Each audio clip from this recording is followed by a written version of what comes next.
Hello আর্য sir, আমি সুবল বলছি। সুবল, সুবল তুমি ফোন করতে এত দেরি করলে কেন? বলছি স্যার, সব বলছি।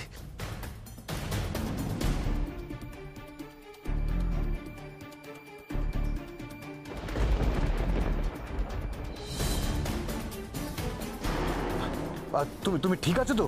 তোমার তো ডাক্তারের কাছে যাওয়া উচিত এখন। আমি ঠিক আছি এখন স্যার, আমি ঠিক আছি। আর সুখী, সুখীর খবর নিয়েছো? হ্যাঁ হ্যাঁ স্যার, সুখী ভগবানের দয়ায় ভালো আছে স্যার। আমি তো ভেবেছিলাম সুখীর কোনো ক্ষতি করবার জন্যই আমার মাথায় মেরে অজ্ঞান করেছে, কিন্তু ওসব কিছু না স্যার। সুখী ঘরে ঘুমোচ্ছে, আমি লুকিয়ে লুকিয়ে দেখে এসেছি স্যার। যাক, সুখী অন্তত ঠিক আছে। শোনো সুবল, সকাল 11টা থেকে সুখীর ফিটনেস টেস্ট। তুমি কিন্তু ক্যামেরাগুলো ঠিক সময় মতো অন করে দিও, ঠিক আছে? মনে থাকে জানো? হ্যাঁ স্যার, আপনি চিন্তা করবেন না স্যার, ক্যামেরা ঠিক সময় অন হয়ে যাবে। স্যার এখন রাখছি, কেউ কেউ কেউ দেখে ফেলবে। ঠিক আছে।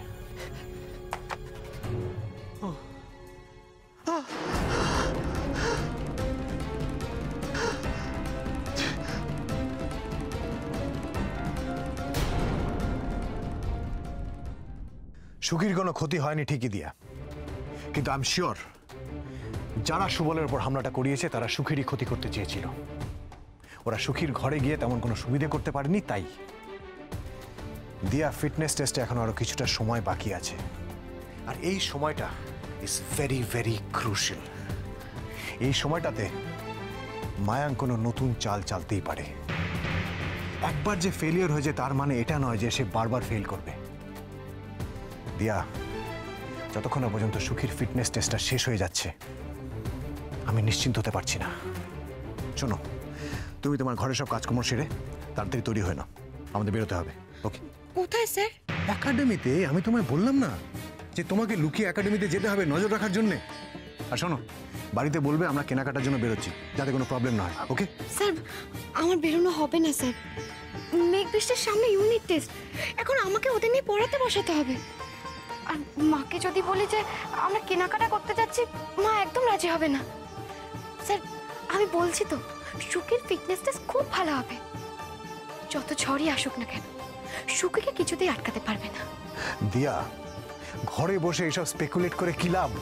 আপনাকে আগে থেকে কেউ বলতে পারি যে ফিউচারে কি হবে? বজরংবলী আন্টি, বজরংবলী আন্টি, তুমি প্লিজ এসো না, আমরা বাগানে কতক্ষণ ধরে ওয়েট করছি। হ্যাঁ বাবা, আমি আসছি, আমি একটু কথাটা শেষ করে নি, আমি আসছি।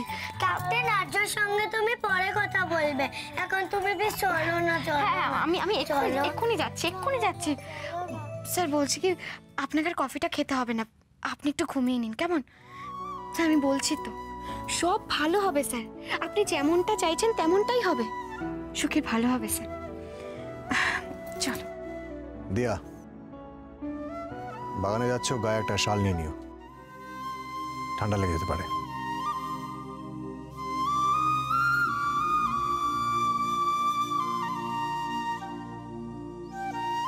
চলো।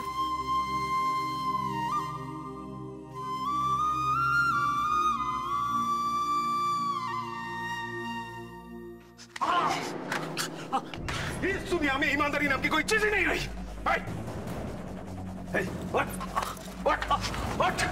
তোকে আমি একাডেমিতে কেন চাকরি দিয়েছি জানিস? কেন দিয়েছি জানিস? যাতে তুই, তোর ভাই বোন, তোর মা সবাই খেয়ে পড়ে বাঁচতে পারিস। আর তুই কি করলি? আমার খেলি, আমার পড়লি, আর আমার পিছনে চুরি মারলি। হ্যাঁ, এই আর্য ব্যানার্জির সাথে তুই কবে হাত মিলেছিস? বল আর্যকে একাডেমির কি ইনফরমেশন দিছিস? বল বল, তাড়াতাড়ি বল।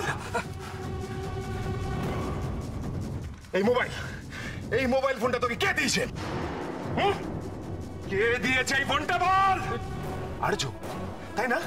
আর্য দিয়েছে তোকে এই ফোনটা? হ্যাঁ, তোকে আর কি দিয়েছে?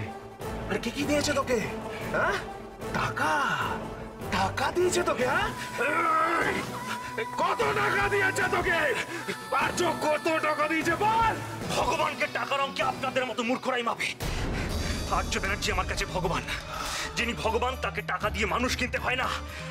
আর্য ব্যানার্জি যদি রাম হয়, আমি তাহলে হনুমান। আর্য ব্যানার্জি যদি কৃষ্ণ হয়, আমি তাহলে সুদামা। আর্য ব্যানার্জি ভগবান? হ্যাঁ, আর্য ব্যানার্জি ভগবান তোর কাছে, আর তুই হনুমান? সুদামা, হ্যাঁ? এই তুই হনুমানও না, সুদামাও না।